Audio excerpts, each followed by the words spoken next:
In IPL 2009, one franchise was run by the youngest team owner in the league's history. A woman owner in the IPL. A Bollywood star who had no background in cricket administration, who had learned the business entirely on the job, who attended every match and treated every win like a personal victory. And in the middle of that South Africa tournament, while her team was playing in Johannesburg and Durban and Cape Town, her 4-year relationship with her co-owner, the man she had built the franchise alongside, collapsed. She kept showing up for every match anyway. This is the story nobody tells about Kings XI Punjab in IPL 2009. In February 2008, when the IPL held its first ever franchise auction in Mumbai, a consortium of 4 people paid $76 million to acquire the Punjab franchise.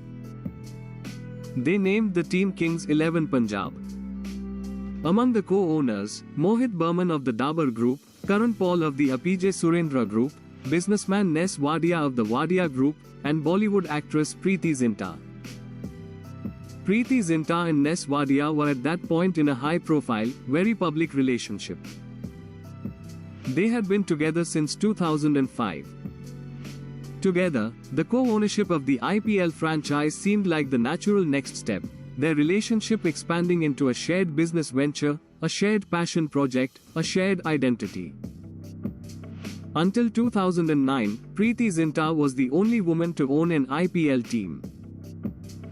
At the time she became a co-owner, she was also the league's youngest franchise owner. She was not a passive investor. She said at the time, "My involvement with the team is total. I am extremely passionate about our team and I do believe that I am the team's good luck factor, so I want to be there for everything." She meant it. She attended matches. She sat in the stands and cheered visibly. She was at auctions. She knew the players by name and followed their form. In a league full of wealthy male investors treating franchises as assets, Preity Zinta was something genuinely different, an owner who was emotionally, personally, completely invested in the team. April to May 2009. The IPL moves to South Africa. And for Preity Zinta, the tournament that should have been an adventure, a month of cricket in a foreign country, watching her team compete, became something far more complicated. She and Ness Wadia had been together since February 2005. Their relationship ended in May 2009, the exact weeks the IPL was playing out in South Africa. Reports at the time indicated the relationship had hit trouble during 2009, with the couple splitting a few months into that year. They never spoke publicly about the split, and to many it appeared to be a mutual decision, but the timing placed it squarely within the IPL season itself. Think about what that means. Preity Zinta, the youngest, only female IPL team owner, was sitting in stands in Johannesburg and Durban watching her franchise compete, co-owning the team alongside a man whose relationship with her was simultaneously falling apart. No press conference. No public statement. She just kept showing up. This is the detail that makes the story remarkable. Because while all of this was happening personally, the franchise still had to be run. Yuvraj Singh's 2 hat-tricks still had to be celebrated. The team's semi-final qualification chase, they finished 5th, tied on points with eventual champions Deccan Chargers but eliminated on net run rate, still had to be managed. The decisions about squad selection, player welfare, auction strategy for the following year, all of it had to continue. And despite the personal situation, both Preity Zinta and Ness Wadia continued to co-own kxip together for years after the breakup, maintaining a professional relationship even when the personal one had ended. After the season, Yuvraj Singh was stripped of the captaincy and replaced by Kumar Sangakkara, a significant franchise decision that required both co-owners to align, regardless of what was happening between them personally.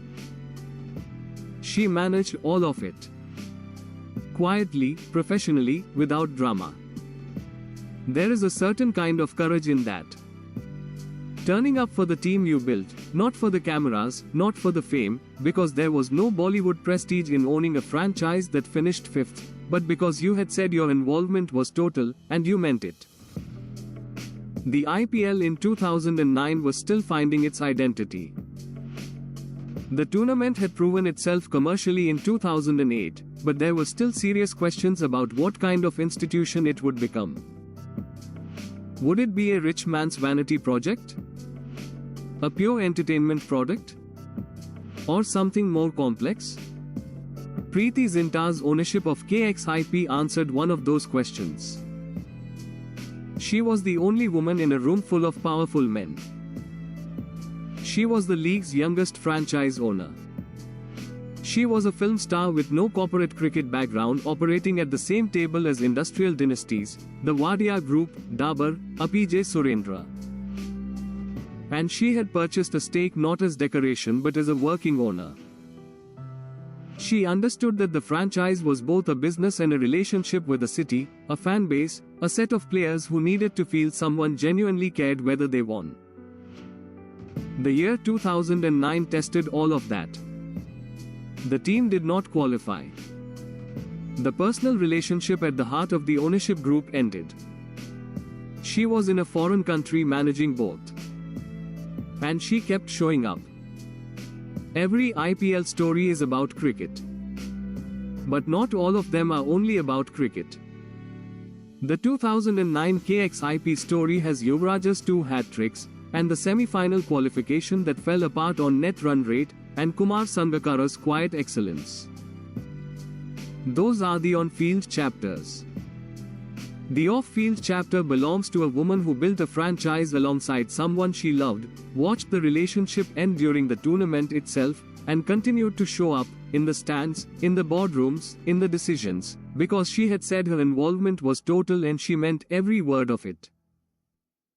That is a different kind of story. And it deserves to be told. Subscribe for more IPL 2009 Untolds. Drop a comment below. See you in the next one.